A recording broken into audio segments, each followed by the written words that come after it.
Unplug the steering engine plug. Pull out the 3 motor wires. Remove 5 screws on the second floor plate.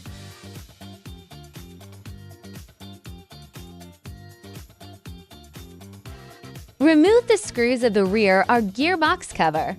Remove the second floor plate. Remove the rear or gearbox cover. Take out the broken motor.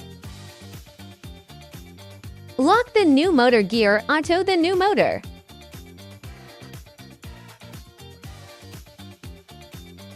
Tighten the corresponding screw.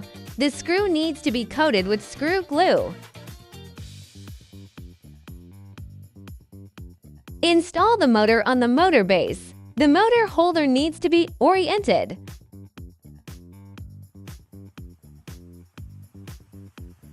Tighten the corresponding screws on the motor base.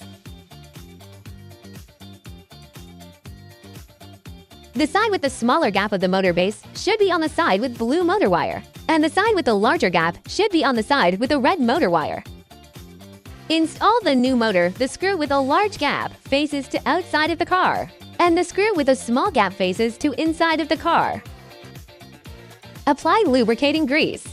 Install the rear or gearbox cover. Install the second floor plate. Tighten the corresponding screws on the rear or gearbox cover. Tighten the corresponding 5 screws on the second floor plate.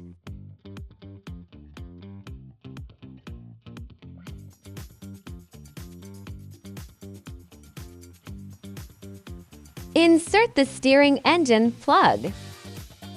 Plug in the 3 motor wires. Pay attention to the color of the motor wires, and don't plug them in incorrectly.